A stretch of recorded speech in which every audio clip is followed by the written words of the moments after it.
porque no hay otro lugar en el que podamos estar, Señor, mejor que en tu presencia. No hay otra posición, Señor, que nos convenga más que estar delante de ti, Señor.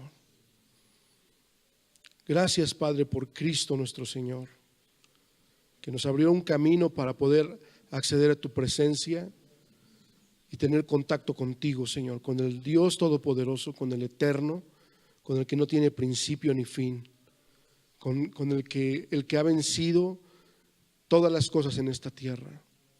Gracias, Señor, porque nos das esta oportunidad no solo de presentarnos de forma individual, sino como tu iglesia y como tu cuerpo. Gracias por esta iglesia, gracias por tu cuerpo, que trabaja y colabora, Señor, en lo que tú estás haciendo en esta tierra, Señor. Gracias por cada uno de mis hermanos que son tu expresión, Señor, de diversas maneras, Señor, donde tú te expresas.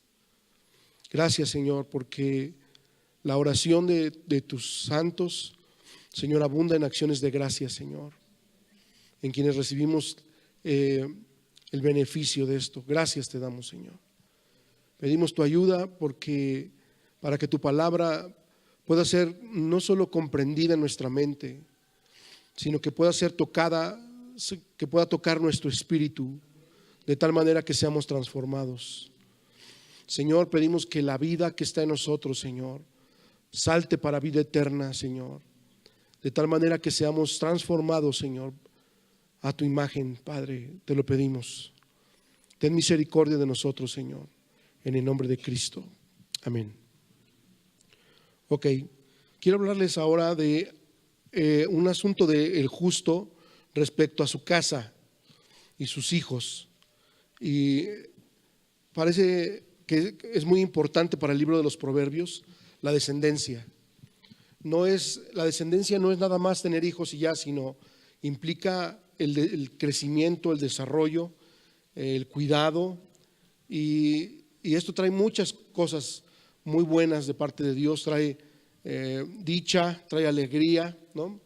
Incluso cuando hay dificultades, Dios siempre quiere transformar estas cosas en algo glorioso, ¿no? Ese es el propósito de Dios. Y bueno, vamos a ver a Jesús también como el justo que tiene una relación con su casa, ¿no? Y bueno, voy a tocar solamente unos aspectos porque me llamó la atención un aspecto en el cual voy a involucrar más tiempo. Entonces acompáñeme por favor a Proverbios 12:10. Ahora no tenemos porque no se ve, así que ahora voy a tener que leer la Biblia. Tan, tan, tan. Dice aquí Proverbios 12:10, dice el justo cuida de la vida de su bestia. Este proverbio me llamó mucho la atención porque nos habla, no es que estuviera de acuerdo a la sociedad protectora de animales, ¿no? O esos que andan rescatando perros todo el tiempo, ¿no? O defendiéndolos como si fueran humanos, ¿no? Los perros no son humanos, sí estamos conscientes, ¿no? Eso. No se trata de una filosofía hipster, ¿no? De nuestro tiempo, sino que está hablando del carácter del justo. Incluso sus animales son cuidados. En su relación con su casa, sus animales son cuidados por el justo.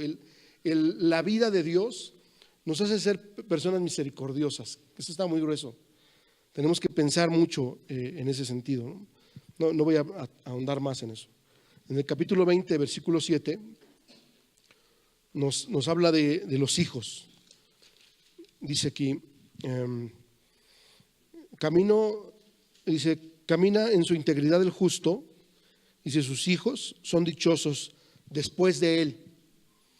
Hay una dicha, hay una alegría, hay un desarrollo en la vida de sus hijos. El justo heredará hijos que sean felices, no perfectos, sino felices. Nuestros hijos son imperfectos, amén. O sea, aunque no digas amén, eso es la verdad. Aunque tú digas, ay, pero el joven Carlitos, ¿no? que es tan chiquitín, y sí, ese no es perfecto ni lo va a ser, ¿no? Pero eso sí, serán dichosos, amén. Tenemos que decir, serán dichosos nuestros hijos, porque en Cristo hubo dicha para todos. Amén. Él trajo dicha Él como justo, trajo alegría para todos los herederos de esto. Bueno, nada más. Capítulo 29, versículo 2. Dice, cuando los justos dominan, el pueblo se alegra, mas cuando domina el impío, el pueblo gime. Esto tiene que ver mucho con lo que vimos las veces pasadas en el capítulo 11, versículos 10 y 11. De hecho, podríamos utilizarlo en ese mismo lugar. Sin embargo, lo quise utilizar para porque en verdad que el gobierno del justo trae alegría o tristeza a la casa. Cuando Cristo gobierna en un hogar, hay alegría. Y cuando la impiedad nuestra gobierna, hay desolación, hay tristeza, hay pobreza, hay muchas cosas negativas en todo esto. Entonces, es muy interesante ver que el gobierno de Cristo sobre su casa, la cual casa somos ¿quiénes? Nosotros, siempre es de alegría, siempre es de gozo, siempre es de bendición. Ese es el actuar del justo. Hay alegría en el gobierno de Cristo sobre su casa, sobre sus hijos.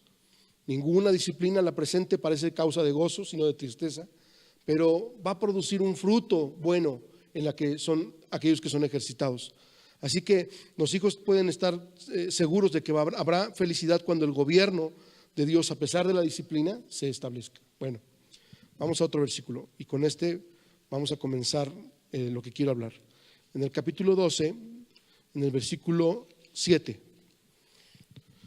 En el capítulo 12, versículo dice, Dios, fíjate bien, Dios trastornará a los impíos y no serán más. Pero la casa de los justos, ¿qué? Permanecerá firme. Ok. Aquí hay de nuevo un contraste. Una casa, más bien una vida del impío. De hecho, fíjense que la traducción más apegada no dice que Dios trastornará. O sea, una traducción más literal del griego, del hebreo no viene así, sino que será trastornada la casa de los impíos y estos desaparecerán. La casa de los impíos va a tender a desaparecer. Y quiero que no pierdan de vista que el libro de los Proverbios está conectado con el Sermón del Monte en los capítulos 5 al 7. Esto es algo súper importante, que está conectado con el Evangelio de Mateo y está conectado con el libro de Romanos. Y curiosamente ahí podemos encontrar mucho de la explicación de estos versículos. La casa del impío será trastornada, pero la casa de los justos permanecerá firme. Dile al que está a tu lado, tu casa permanecerá firme. Amén, eso es muy glorioso. Mis hermanos, sus casas permanecerán firmes, porque ustedes son los justos de Dios, por la justicia de Dios en nosotros. Nuestra casa permanecerá firme, es un buen deseo, pero tiene implícita muchas cosas, específicamente dos cosas que quiero que veamos.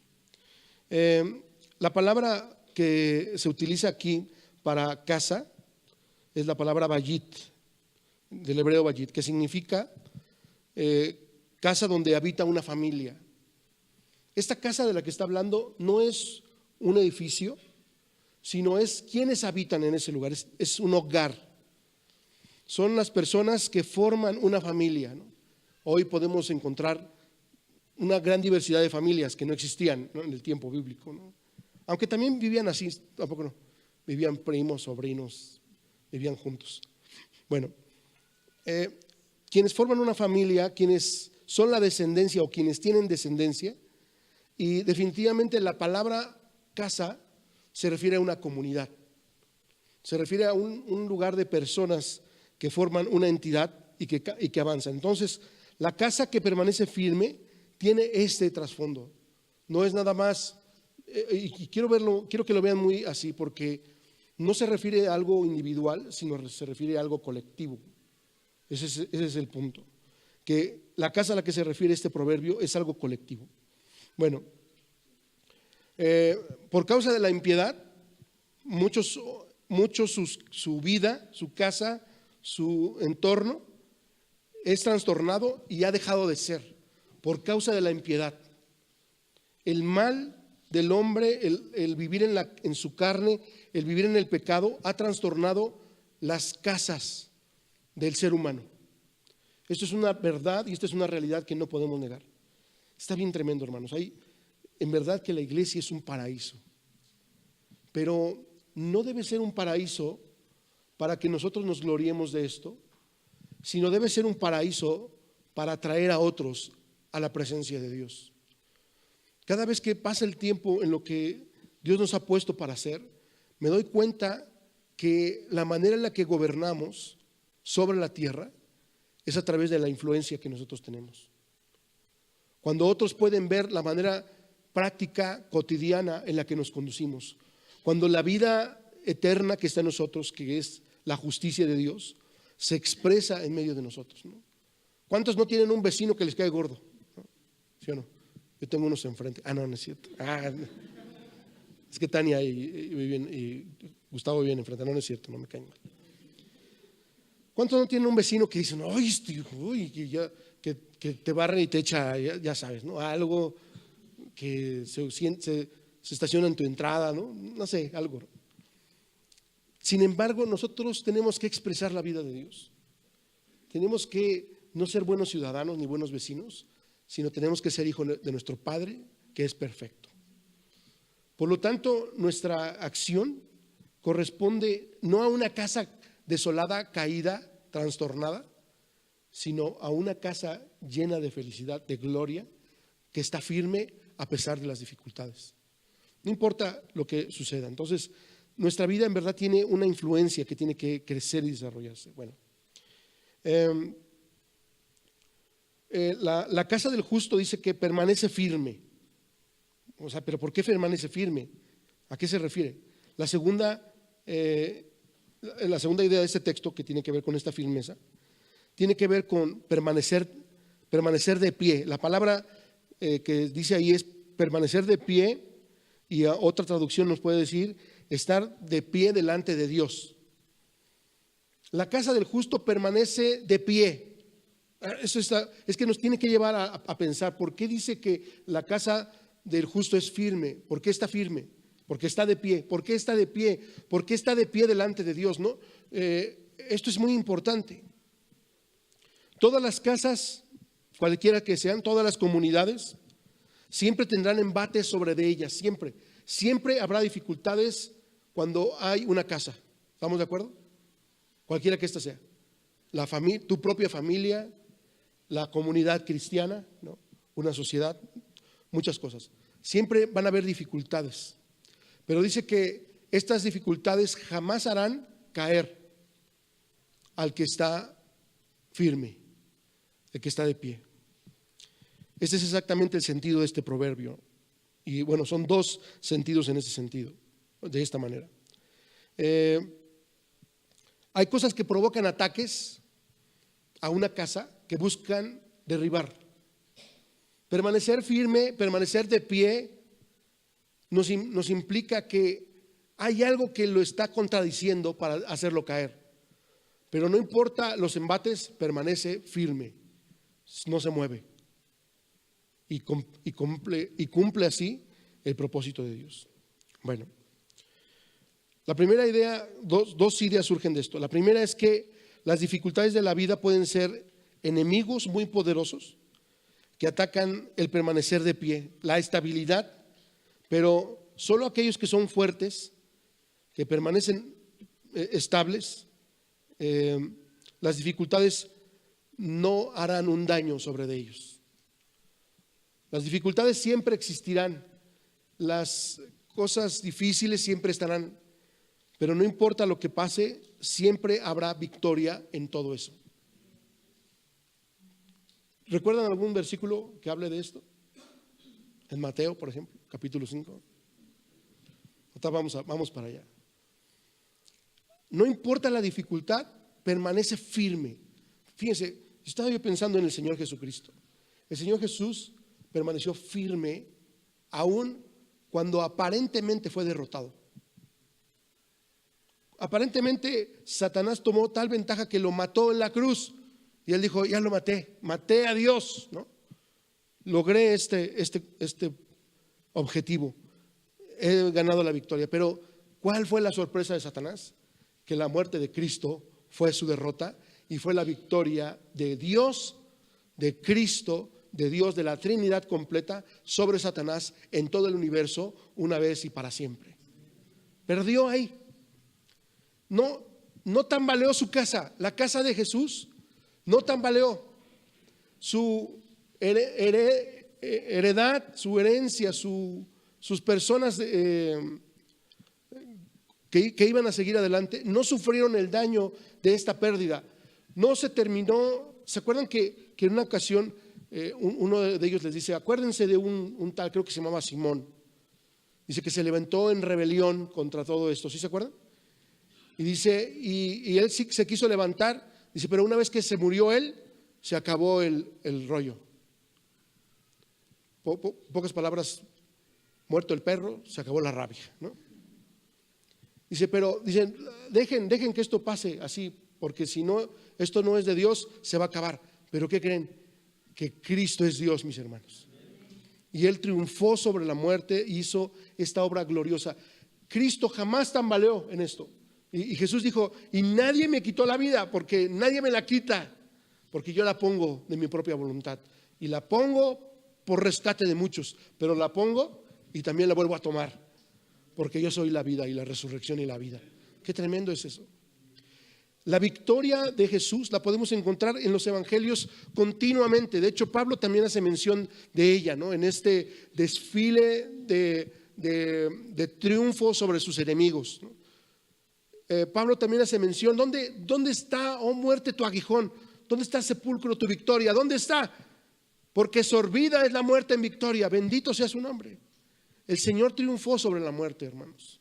Él arrebató las llaves del Hades. Él tiene el dominio sobre la muerte porque Él es la vida. Él absorbió la vida para darnos vida eterna. Así que Él es el justo, mis hermanos, que permaneció firme, que no fue poca cosa lo que enfrentó Él. Toda la contradicción que había, tal contradicción de pecadores contra sí mismo, dice el libro de los Hebreos. Hubo tal contradicción de pecadores contra Él, pero a pesar de que el pecado del mundo venía contra Él, Él cargó el pecado del mundo, Él permaneció victorioso y firme. Él jamás cayó. Qué tremendo está eso. Y tenemos que nosotros abrazar esto como un ancla firme en nuestras vidas. Señor, no es mi victoria, porque yo no tengo victoria, es la victoria de Cristo en nosotros. Es su victoria. De veras que creo que nunca en mi vida me había enfermado como ahorita, la verdad. Fue algo muy feo. Hubo días en los que dije, se me hace que esto ya se acabó, así. Y hasta yo oraba, Señor, no, por favor, no me lleves todavía. Quiero ser viejito, no quiero ser viejito para estar con mi esposa en una mecedora. No quiero serte útil hasta el último día de mi vida y lo más viejo posible. En verdad, y el Señor lo sabe. Pero fue difícil pensar estas cosas. Es decir, quizás nos enfrentamos a situaciones difíciles durante la vida, pero el Señor nos dice, pero yo soy tu victoria, yo soy tu salud. Y yo era lo que decía, Señor, tú eres mi salud, tú eres mi vida. Hubo hermanos que llegaban y oraban por mí, ¿no? en la casa. Mabel oró muchas veces por mí, ustedes oraron por mí. Y eso fue algo muy glorioso, en verdad. Porque la victoria de Cristo se reflejó sobre mi vida. Y verdad, esa semana fue como literalmente volver a respirar, como si algo me quitaran y pude volver a respirar. Fue algo muy, muy glorioso. Y le doy gracias a Dios por eso. Porque su victoria es sobre nosotros, hermanos. Porque Él está firme en nosotros. Y todos los días tenemos que vivir en eso. ¿Ok? Porque la segunda cosa no nos va a gustar. El segundo aspecto de esto tiene que ver con la caída.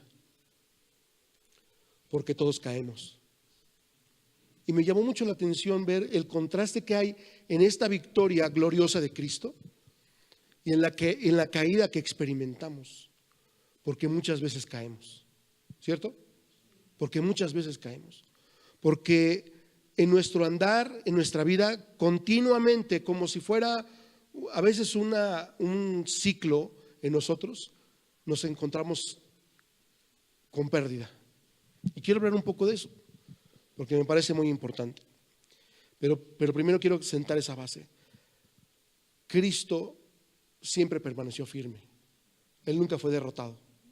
Jamás fue derrotado. Eso es algo increíble. La única cosa que podríamos pensar como derrota fue que dejó de ser hombre, pero ni siquiera esa es una derrota. Porque cuando Jesús fue muerto, ese cuerpo que lo contenía fue roto para que pudiera fluir todo el poder que había en él, siendo hombre. Bueno, la segunda cosa que vemos aquí de una casa que permanece firme, dice el 12:7, dice, pero la casa de los justos permanecerá firme. También tiene que ver con ser vencidos. Caer en algunos casos, caer es en algunos casos parte de la vida. Esto nos debe llevar a pensar las siguientes cosas. Yo me preguntaba esto: ¿por qué alguien habría de estar caído? ¿Por qué estaríamos caídos? Ok, firme significa permanecer de pie. Ok, no importa, a veces cuando decimos que vienen las dificultades, parece como que luchamos contra esas dificultades, pero permanecemos de pie. De hecho, Efesios 5, cuando habla de la armadura, habla de una posición para permanecer firme. Y dice, y después de haber terminado todo, estar firmes, dice. Esa palabra tiene que ver con permanecer firmes, resistiendo al enemigo, pero no cayendo, sino permaneciendo de pie. Pero ¿por qué entonces habríamos de caer? Por caer es exactamente lo contrario de estar de pie, ¿no? Bueno, me hacía esa pregunta. La otra pregunta es que me hacía, ¿qué es lo que me estás tratando de hacer caer? ¿Quién es este enemigo que viene? ¿Quién tiene esa intención de hacerme caer? Porque hay algo que tiene una intención de hacernos caer. Si yo estoy en un combate de taekwondo, ¿cuál es el objetivo? Hacerlo caer, ¿no? Si le doy un patadón en la cara y lo puedo tirar, me dan un punto, y si ya no se para, mejor, ¿no? ¿Cierto? Entonces, la intención es un antagonismo a nuestras vidas, a nuestra casa, algo que quiere derribarnos. Pero ¿quién es ese enemigo y por qué quiere hacer esto?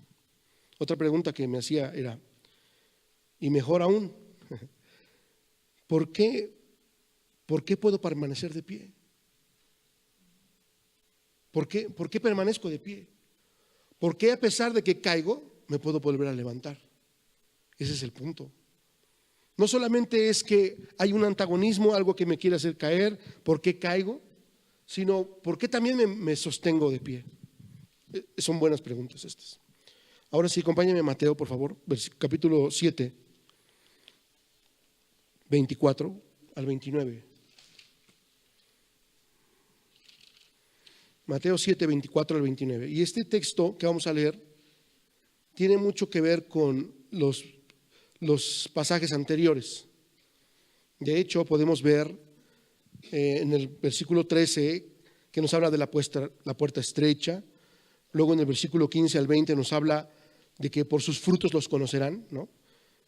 El árbol bueno da buenos frutos y el árbol malo da malos frutos. Después habla de unos religiosos que dijeron, Señor, en tu nombre hicimos muchas cosas, hicimos grandes milagros, dice, pero Él les declarará, versículo 23, no los conocí, apártense de mí, hacedores de maldad.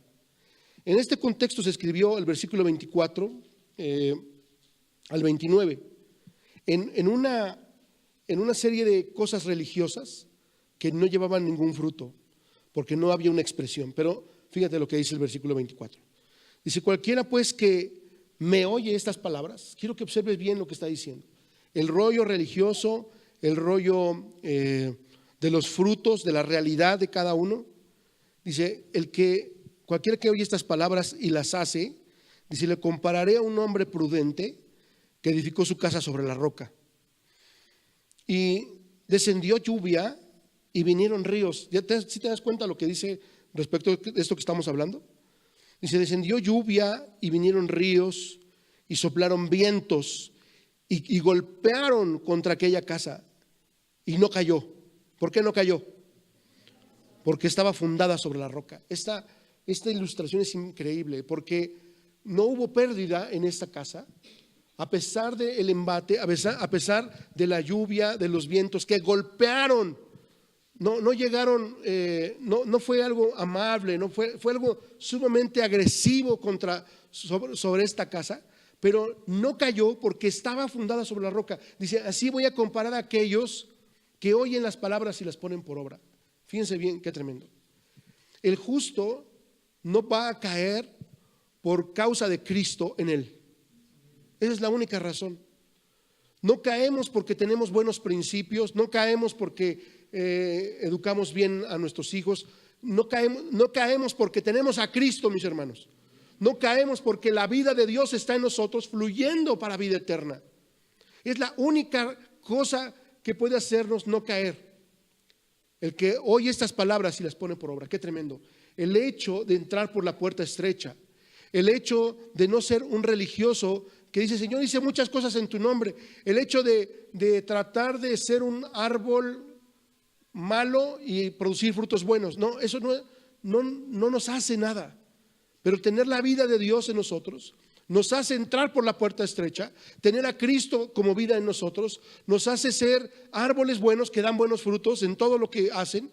El tener la vida de Cristo nos hace no solo decir, Señor, Señor, en tu nombre hicimos muchas cosas, sino somos efectivos en lo que hacemos.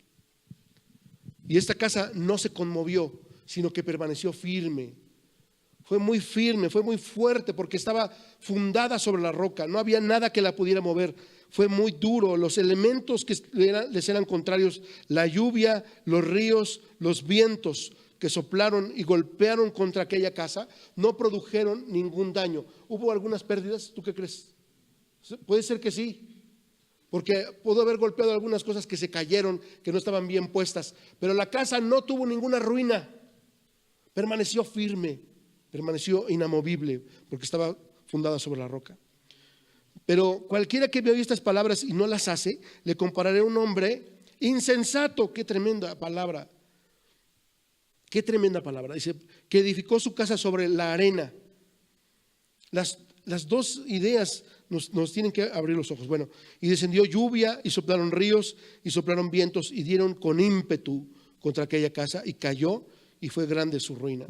En las dos casas se ve el mismo ataque, ¿sí o no? La misma expresión de lo contrario. Pero el resultado de la segunda fue que fue grande su ruina. Fue muy grande la ruina del segundo.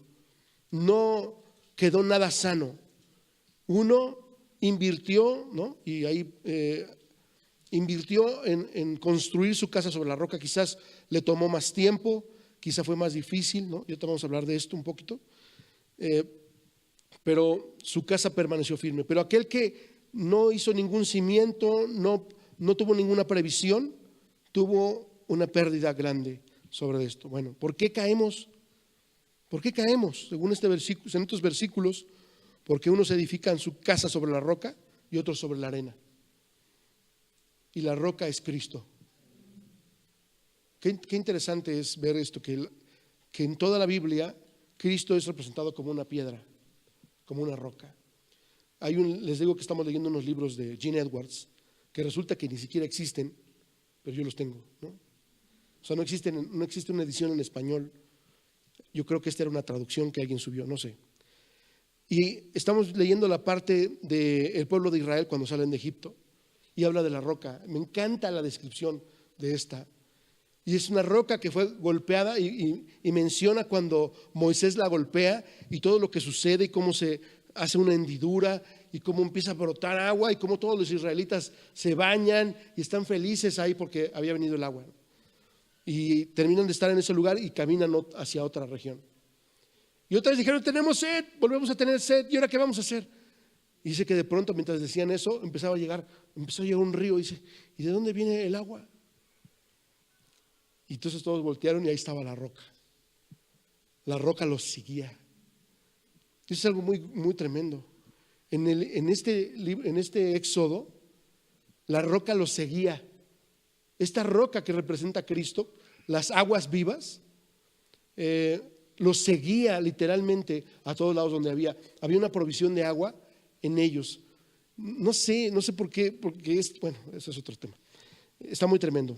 Me encanta que Cristo sea la roca, porque esto es lo que nos hace permanecer firmes en una vida que no se mueva. Bueno, aquí tengo algunos versículos para, si estás apuntando, que tiene que ver con que Jesús nunca fue derribado.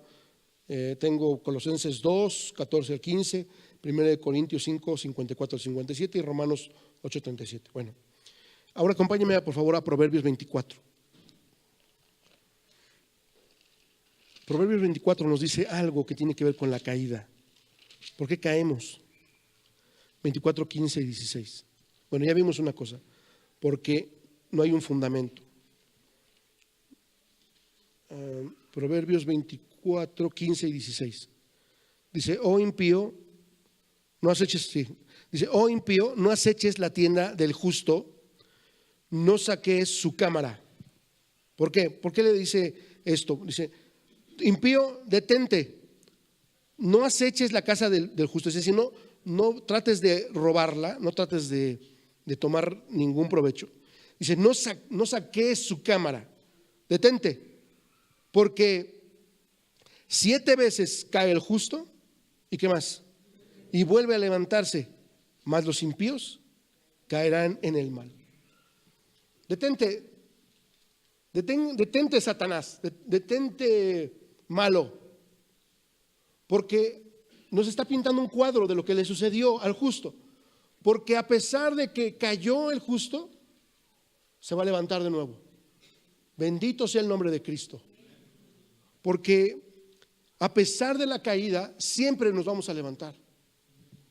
Y es interesante pensar, ¿por qué dice 7 veces? ¿Por qué habla de 7? ¿Por qué dice que 7 veces cae el justo? El número 7 tiene una representación importante en la Biblia, que significa algo completo, algo perfecto, un ciclo, algo terminado. Algo perfecto, algo terminado, algo que tiene un principio y tiene un fin. Eso es muy interesante. Cuando leemos en Proverbios 24, 14 16, porque 7 veces cae el justo, se refiere a que el justo caerá toda su vida. La caída de los justos es algo común. Y a la luz de lo que Proverbios nos trata de enseñar y lo que la Biblia dice, podemos encontrar muchos ejemplos. Por ejemplo, estaba pensando en el rey David con Betsabé. El rey David llevaba un récord perfecto, ¿sí o no? Llevaba puro 10.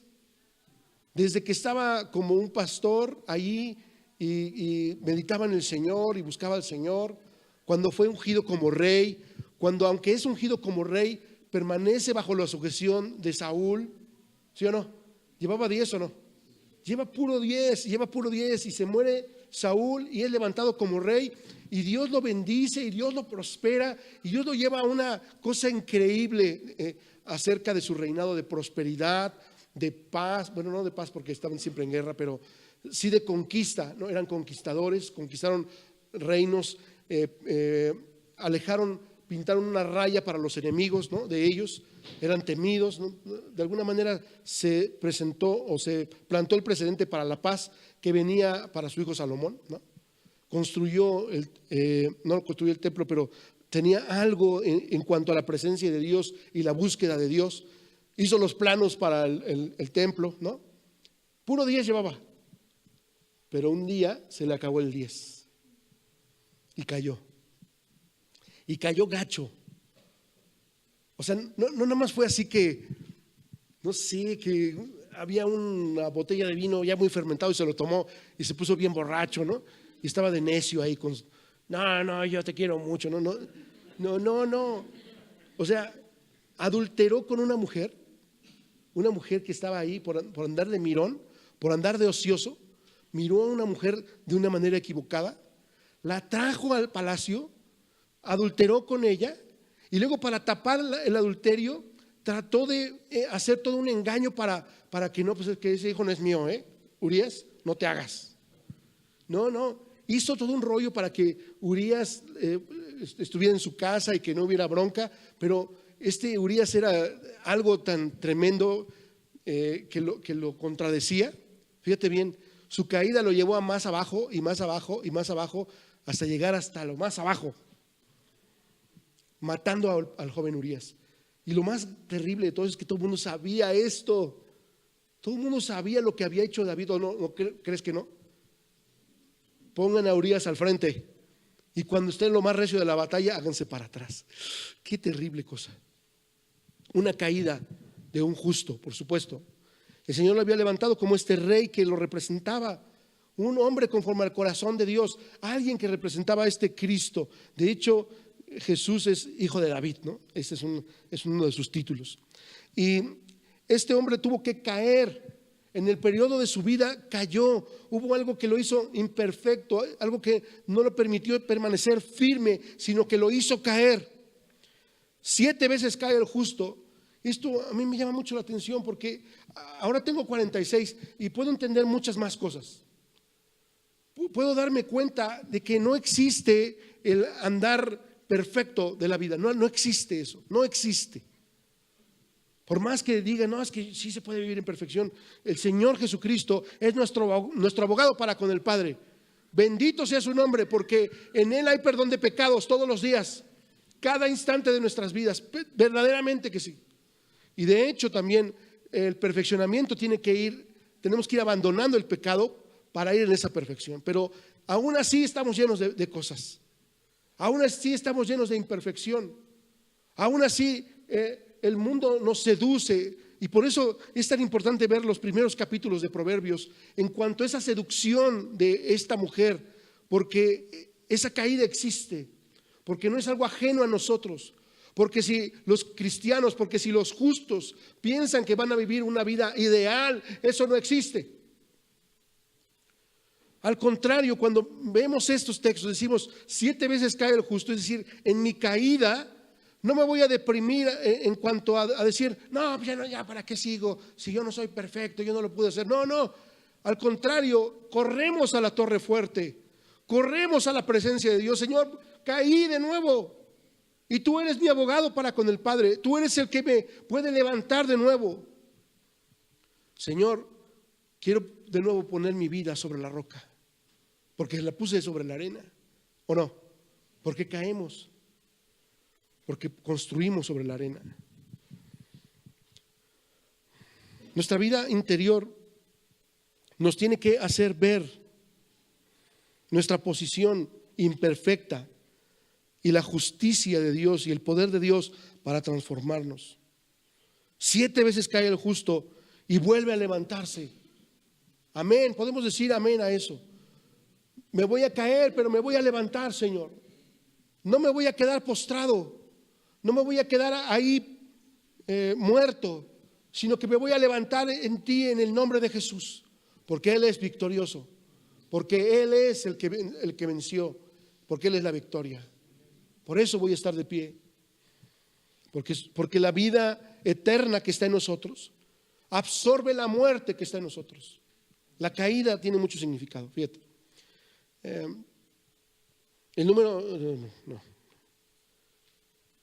El caer implica varias cosas. Una es que hay un cambio de posición. Cuando caemos hay un cambio de posición. ¿Sí estamos conscientes de eso? Si yo estoy de pie, es una posición. Y si estoy caído, estoy en otra posición, completamente diferente. Este cambio de posición implica algo negativo. Cuando caemos, implica algo negativo. Siempre el caer implica algo negativo, siempre. Me encanta Proverbios cuando menciona todas las razones por las que caemos. Por ejemplo, habla de la soberbia. La soberbia, ¿qué nos hace? Nos hace caer, nos hace cambiar de posición. Estamos de pie, pero la soberbia nos hace caer. Al principio no, pero después nos hace caer. Bueno, estar caído también significa estar abajo, estar derribado, estar vencido. Tiene un sentido de pérdida, tiene un sentido de tristeza y también tiene un sentido de estar equivocado. Podemos pensar incluso que hasta es mentiroso. ¿Cuántas veces no caemos porque somos ignorantes o porque estamos atados a un concepto que abrazamos? Abrazo tanto mi concepto que me hace caer y aún ahí no cambiamos, ¿no? Cuando caemos podemos levantarnos, pero tenemos que ver esto. Bueno, la caída implica un cambio de posición. Mientras que la posición adecuada y la que Dios siempre deseó y ha colocado delante de nosotros por medio de Cristo es una posición positiva. El estar de pie siempre tiene que ver con algo positivo, que es algo de arriba, es algo de pie, es algo que implica fuerza, es algo que implica victoria, es algo que implica verdad, es algo que implica luz y algo que implica alegría. Son dos posiciones en las que nos encontramos. En la negativa también se me olvidó tinieblas. Hay tinieblas cuando caemos. Es un contraste muy marcado entre estar caído y estar de pie.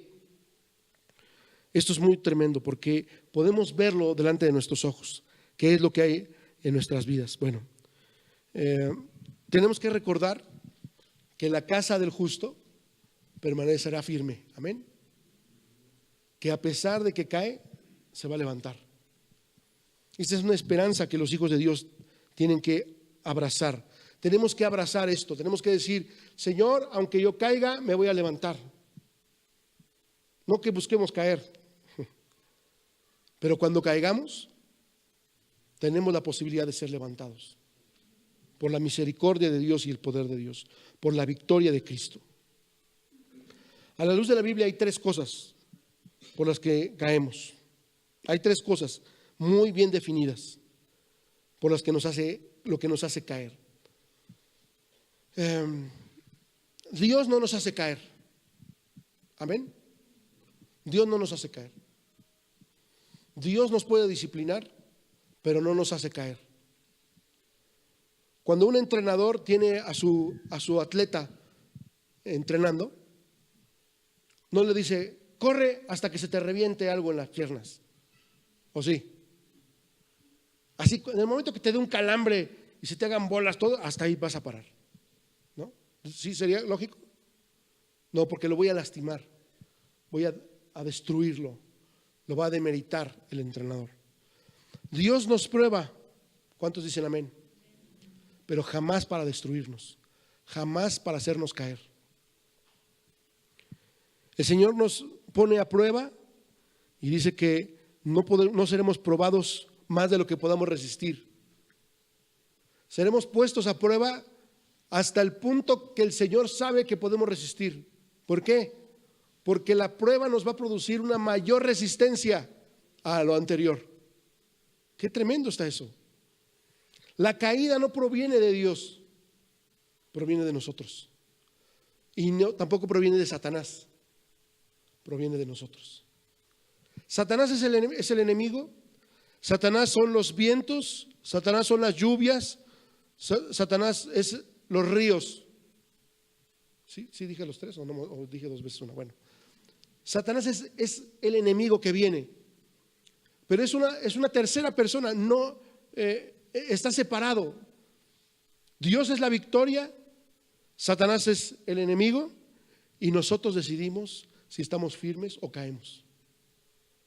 Cuando Pablo dice en Efesios, dice: con esto pueden estar firmes, resistan firmes, es una operación de nosotros. Y les voy a decir algo: es la operación de la vida de Dios en nosotros. Pablo lo dice de otra manera en el capítulo 7 de Romanos. Dice: porque lo que no quiero hacer, eso hago. Pero cuando estoy en el Espíritu, entonces hago la voluntad de Dios. Pero si vivimos bajo la carne, entonces lo que no quiero hacer, eso hago. Por lo tanto, la caída depende de nosotros.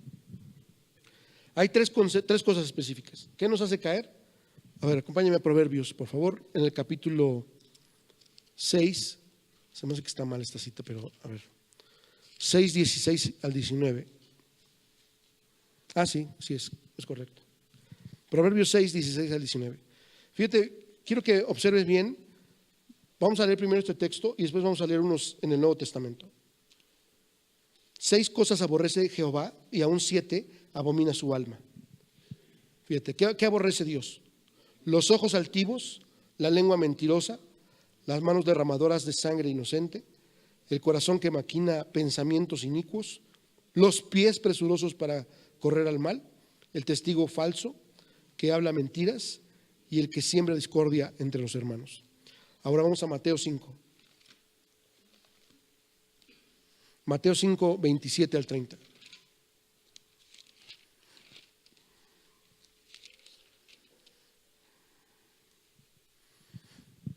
Oíste que fue dicho, híjole, está bien tremendo este texto. ¿Oyeron? ¿Sí lo tienen? Mateo 5, 27 al 30. Dice, oyeron que fue dicho, no cometerás adulterio. Pero yo les digo que cualquiera que, ¿qué? Cualquiera que mira a una mujer para codiciarla, ¿qué pasó? Dice, ya adulteró con ella en su corazón. Por tanto, si tu ojo derecho, ¿qué? Te es ocasión de caer, ¿qué debes hacer con él? Sácalo y échalo de ti. Pues mejor te es que se pierda uno de tus miembros y no que todo tu cuerpo sea echado al infierno. Y si tu mano derecha te es ocasión de caer, ¿qué debes hacer con ella? Córtala y échala de ti. Pues mejor es que se pierda uno de tus miembros y no que todo tu cuerpo sea echado al infierno. Vamos a leer otro texto. El capítulo 18, versículos 6 al 9. De ahí mismo de Mateo. Mateo 18, 6 al 9. Dice aquí, y cualquiera que haga tropezar a alguno de estos pequeños que creen en mí, mejor le fuera que se le colgase al cuello una piedra de molino, de asno, y que se le hundiese en lo profundo del mar. Ay del mundo por los tropiezos, porque es necesario que vengan tropiezos, pero ay de aquel por quien viene el tropiezo. Por tanto, si tu mano, o qué más, o tu pie te es ocasión de caer, ¿qué debes hacer? Córtalo y échalo de ti. Mejor te es entrar en la vida cojo o manco que teniendo 2 manos o 2 pies ser echado en el fuego eterno. Y si tu ojo te es ocasión de caer, sácalo y échalo de ti. Mejor te es entrar con un solo ojo en la vida que teniendo 2 ojos ser echado en el infierno de fuego.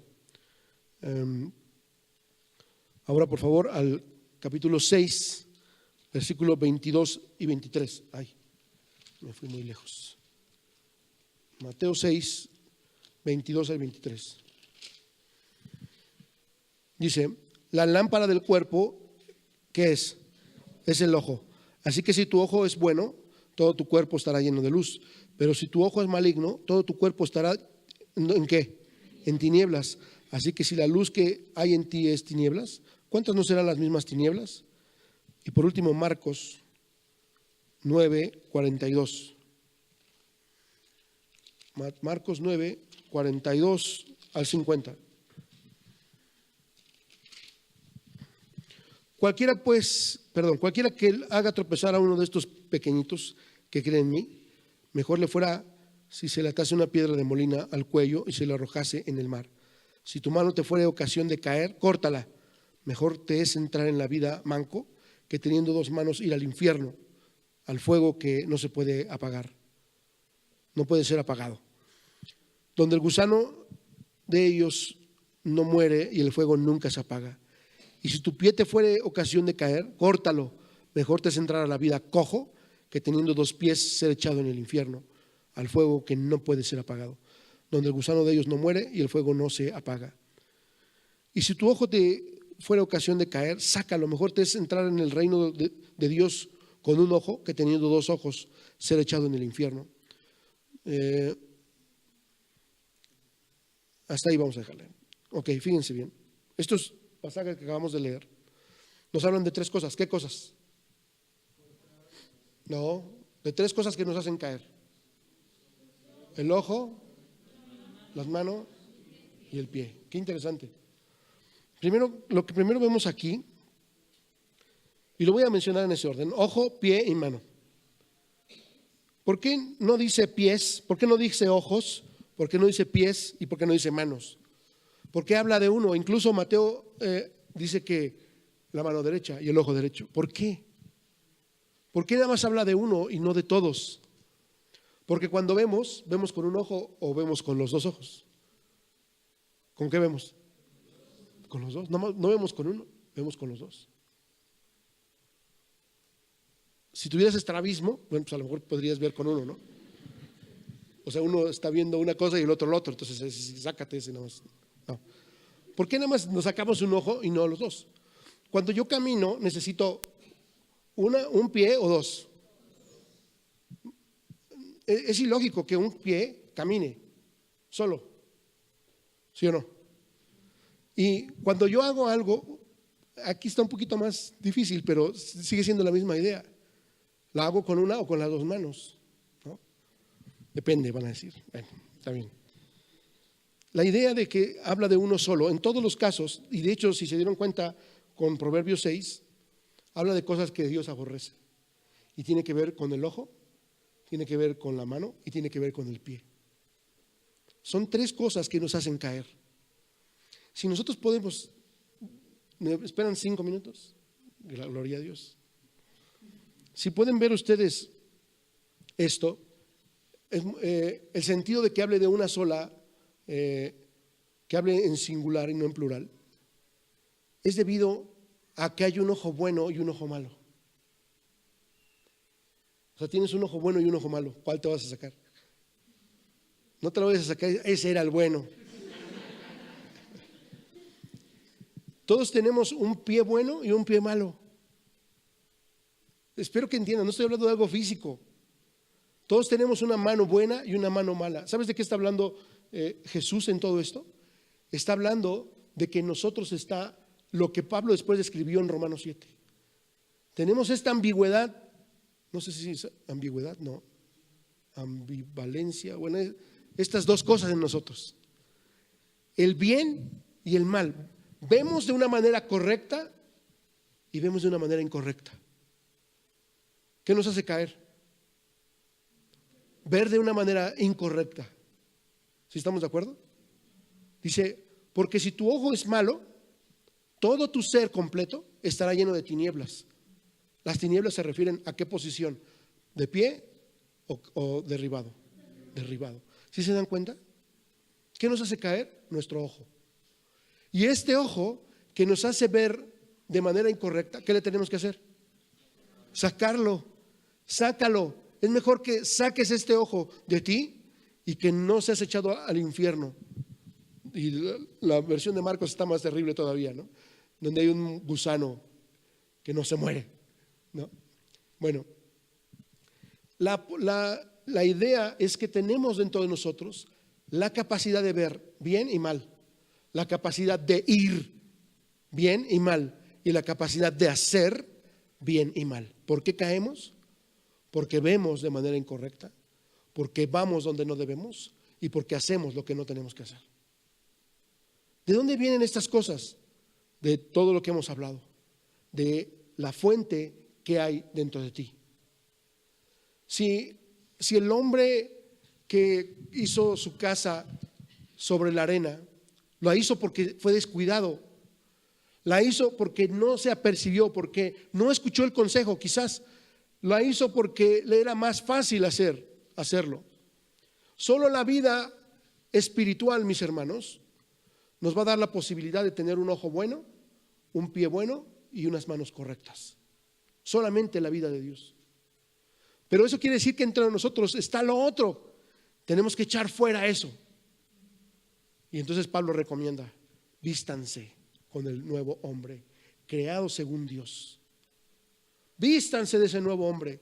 Tengan la vida de Dios dentro de sí. Busquen la expresión en sus vidas de Dios para que no caigan. La única razón para la que podemos entender esto es para no caer. Jesús les dijo, ¿y si un hombre mira a una mujer para codiciarla? Si un hombre mira a una mujer, ya pecó en su corazón. porque la codició. El ver de una manera equivocada las cosas, tener una visión diferente. ¿Por qué David tenía que estar en ese lugar, en esa hora? ¿Por qué la vio y la codició? Porque estaba de ocioso, porque no estaba en lo que el rey tenía que estar involucrado. Él tenía que haber sacado eso de sí, pero no lo hizo. Incluso podemos ver que estos tres, el ojo, el pie y la mano, son consecuencia de unos de los otros. Primero vemos, luego vamos y luego actuamos. Es en ese orden. Y para los tres tenemos que aprender a extirparlos de nosotros. Es una lucha en nuestros miembros del bien y del mal que tiene que ser librada. Bueno, con el ojo percibimos las cosas y vemos las cosas desde un punto de vista. Esta es una lámpara que alumbra todo nuestro ser y que podría estar lleno de tinieblas o lleno de luz. Sí, por supuesto.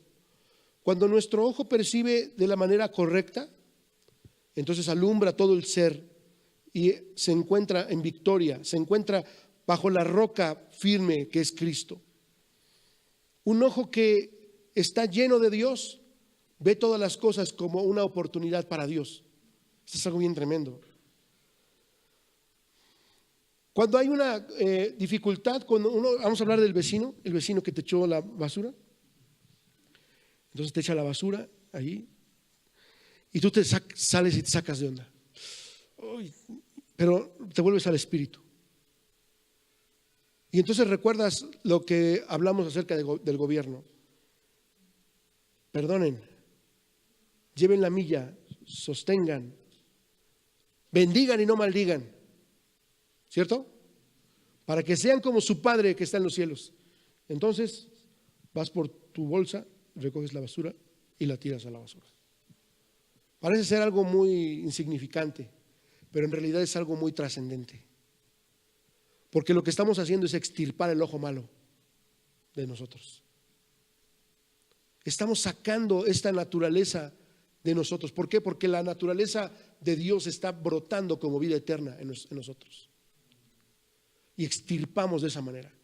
Pablo lo dice de otra manera. Dice, y ustedes están circuncidados. Dice, se ha echado fuera la carne. Este pacto que se hizo en el Antiguo Testamento sucede hoy también con nosotros. Y será echado fuera el prepucio de nosotros. Esa carne que no sirve. Y ocupará el nuevo hombre, el pacto de Dios. Qué tremendo está eso. Y entonces estaremos llenos de luz. Nuestra percepción se convierte en una oportunidad para bendecir y no para maldecir, para gobernar y no para ser gobernados, no para que el mal triunfe, sino haciendo el bien, venzamos el mal, haciendo que la luz resplandezca en medio de las tinieblas. Qué tremendo. Entonces esto nos hará firmes. ¿Qué pasa? ¿Cómo miramos? Y cuando me digo miramos, no me refiero tanto a que veas a una chava, ¿no? Porque como que se identifica mucho con eso, pero no es suficiente eso. ¿Cómo miras la situación de tu país? ¿Cómo miras lo que está pasando con la tecnología? ¿Cómo ves la contradicción de otros contra ti? ¿Cómo ves tu posición para gobernar sobre otros y para bendecir a otros? ¿Cómo te miras? ¿Cómo te ves a ti mismo? Incluso cuando nos deprimimos, ¿no? Es que yo soy de lo peor y sí, yo me lo merezco, ¿no? No, fíjate cómo miras, porque ese ojo puede ser bueno o puede ser malo. El ojo con el que vemos tiene que estar lleno de la vida de Dios para que haya luz en nuestras vidas. Vemos la dificultad como la oportunidad para la expresión de la gloria de Dios. Entonces Pablo llegó a esta conclusión: Señor, he rogado que quites de mí este aguijón en la carne. He rogado 3 veces que me los quites, pero me dices que me basta tu gracia, porque entonces tu poder se perfecciona en mi debilidad. Entonces voy a hacer una cosa, teniendo la visión tuya, teniendo el ojo bueno, más bien me gloriaré en mis debilidades, porque cuando soy débil, soy fuerte. ¿Qué óptica de Pablo? ¿Sí o no? cambió de una calamidad. Ay, Señor, siempre voy a vivir con este aguijón en la carne. Ay, es mi enemigo. No, no, no. Me voy a gloriar en esta debilidad porque Cristo se va a fortalecer en mí. Porque la vida de Dios que está en mí saltará como vida eterna. Y no vemos a Pablo como un hombre pusilánime, ¿o sí? ¿Lo ves como un cobarde a Pablo? ¿Lo ves deprimido comiéndose un bote de helado? ¿Te lo imaginas así? Posiblemente en algunos momentos sí hubo tristeza, sí hubo dificultad, porque todos andamos por ahí. Pero también hubo momentos para levantarse y para no dejar que Satanás tomara ninguna ventaja. ¿Sí te das cuenta? Porque con lo que vemos hace esto. Bueno, ¿qué tiene que ver esto ahí? Tengo un montón de versículos que ya no los voy a decir. La segunda tiene que ver con el pie. Nuestro pie nos hace caer. No solamente cómo percibimos, sino a dónde vamos. Y Proverbios es un ejemplo clarísimo. Proverbios 7, 8 y 27 nos habla de esto. Dice, ibas al camino, a la casa de ella, ¿no? Proverbios 16, 25, hay caminos que al hombre le parecen rectos, pero su fin es camino de muerte. Cuando vemos de una manera incorrecta, nuestro caminar estará orientado hacia eso. ¿Qué nos hace caer? Andar en un lugar donde no debemos andar. No te acerques a la casa de ella, dice Proverbios. No te acerques ahí porque vas a caer. Tantas veces hemos hablado de esto con jóvenes. Ninguna amistad que hay muchas amistades que no convienen que tengamos. ¿Estás de acuerdo? Porque corrompen las buenas costumbres, porque nos hace ser como ellos, acabar pronto. El hecho de que nosotros andemos en ese camino nos va a hacer caer, va a hacer que caigamos, aunque tenemos la gloria de que seremos levantados, de que permaneceremos firmes. Yo me pregunto, ¿qué necesidad tenemos? ¿Estás de acuerdo? ¿Qué necesidad hay de caer? Aunque tengamos un abogado para con el Padre, por supuesto que sí. Gloria a Dios por eso. Él va a ser nuestro abogado para siempre. Él siempre nos va a perdonar en ese tiempo de la gracia. Pero tenemos que verlo y para terminar la mano, a dónde vamos es el resultado de las anteriores. Todo aquello que percibimos y todo aquello en donde anduvimos nos hace actuar. Nuestras acciones son el resultado de lo profundo de nuestro corazón, de hacia dónde está inclinado y de cuáles son nuestros afectos. Aquello que vimos comienza con una simple mirada. Y Eva dijo que el fruto era agradable a la vista. ¿Se acuerdan? Era un fruto codiciable, como sucede también en Proverbios 7, 5, 6 y 7. Era codiciable, era algo que se veía bien, pero su fin era la muerte en todos los casos. ¿Por qué caemos? Porque nuestro ojo no es correcto, porque nuestros pies se inclinan hacia todas estas cosas. Cuando Dios ha provisto tantas cosas como que Jesús es el camino. Este salmo me encantó, 16:11. Me mostrarás la senda de la vida. Tenemos una canción, ¿no?, de eso. Y Él nos muestra la senda de la vida para andar en ella. Escoge el camino de la vida para que vivas. ¿Se dan cuenta cómo la Biblia tiene mucho que ver con este proverbio?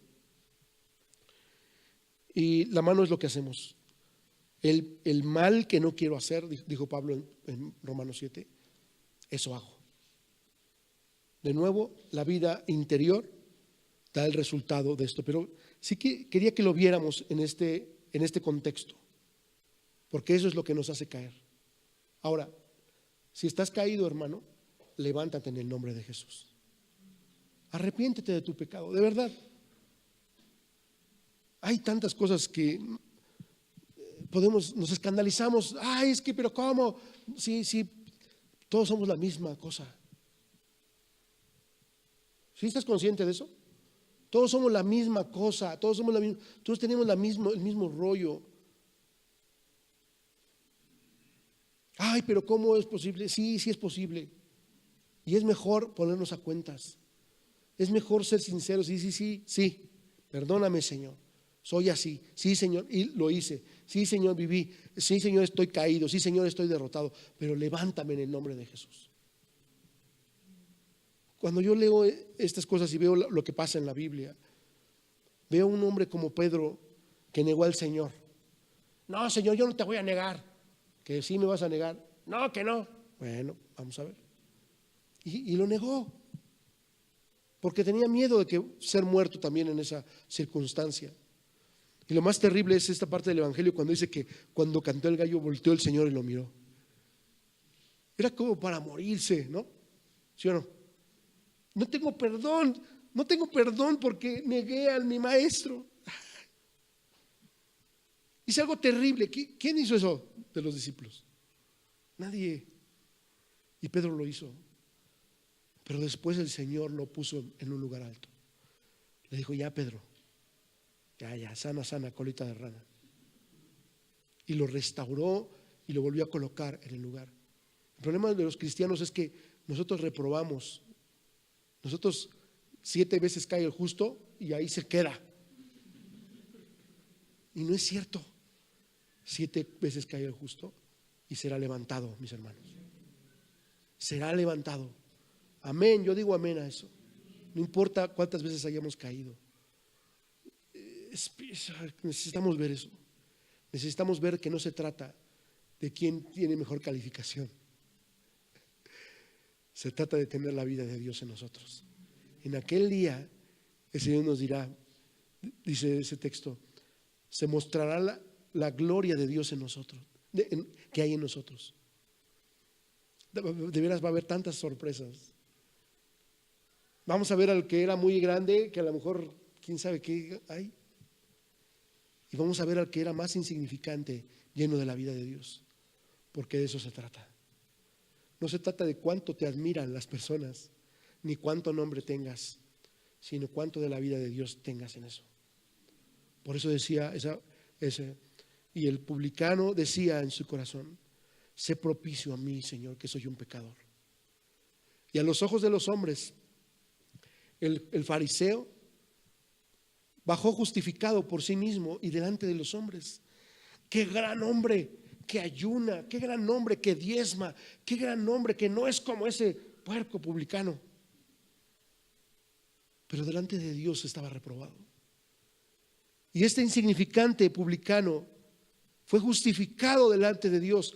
Los hombres quizás lo señalaron todo el tiempo lo señalaron como el publicano, pero delante de Dios contó la vida de este hombre. De eso se trata, mi hermano.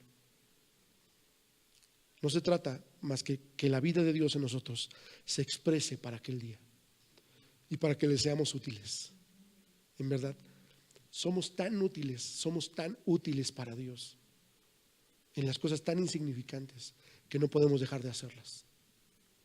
Cada saludo que le das a tu vecino, cada trabajo que haces bien, cada pago justo que haces, cada una de esas cosas es la expresión de Dios en tu vida para traer su reino sobre la tierra.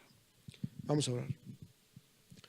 Señor Jesús, gracias te damos, porque tuya es la victoria, Señor, porque tú triunfaste sobre el enemigo, Señor, triunfaste sobre de ellos, Señor, y las actas de decretos que nos eran contrarias fueron clavadas en la cruz, Señor, y los exhibiste públicamente, Señor. Bendito sea, Señor, porque absorbiste la muerte, Señor, en tu victoria por la vida que había dentro de ti, Señor. Gracias, Cristo. Gracias porque tú eres el victorioso, Señor, y tu casa permanece firme para siempre, Señor. Tu iglesia permanece firme para siempre, Señor. Los tuyos permanecen firmes para siempre por causa de la obra que hiciste, Señor, sobre la tierra. Bendecimos tu nombre y te alabamos por eso, Señor, pero pedimos tu ayuda para que echemos fuera estas 3 cosas, Señor. Nuestro ojo, nuestro pie y nuestra mano, Señor, que nos hacen pecar, que nos hacen mal, que nos hacen decidir incorrectamente, que nos hacen llevar a lugares que no debemos estar. Ayúdanos, Padre. Danos gracia, danos tu vida, Señor, danos tu vida a nuestro espíritu, para que podamos echar fuera ese ojo, para que podamos cortar esa mano y cortar ese pie, mi Señor, de tal manera que podamos entrar al reino tuyo y disfrutar junto contigo la obra que estás haciendo. Ayúdanos, Señor. Gracias porque tú nos levantas, Señor, a pesar de que caemos. Señor, porque es tu deseo alumbrar nuestros ojos de nuestro entendimiento, es cambiarnos de la posición de las tinieblas a tu luz admirable. Ese es tu deseo en toda la Biblia, colocarnos en un lugar alto para que todos vean tu gloria, Señor, y te glorifiquen a ti, que eres el Dios vencedor. Gracias, Padre. Pedimos tu ayuda para caminar en estas cosas, para andar en estas cosas. Danos tu vida en lo secreto. Padre, y si alguno hubiere pecado, Señor, abogado tenemos para con el Padre, Señor, a Jesucristo el justo. Que ninguno aquí, Señor, tenga esta carga sobre su vida, Señor, de derrota, de pérdida, sino que vaya a tu presencia y se vuelva a ti, Señor. Padre, quita la culpa, Señor, que el pecado ha traído, para que nos volvamos, Señor, enteramente a ti. Señor, confunde la obra del enemigo en la vida de mis hermanos, Señor, para que tu vida triunfe sobre de ellos en el nombre de Cristo, para que sean trasladados, Señor, de la derrota, de la caída, Señor, de estar tirados a estar puestos de pie, Señor, en lugares celestiales en Cristo Jesús. Señor, te lo ruego, haz esta obra en medio nuestro, Señor, y sé tú glorificado para siempre, en el nombre de Jesús. Amén.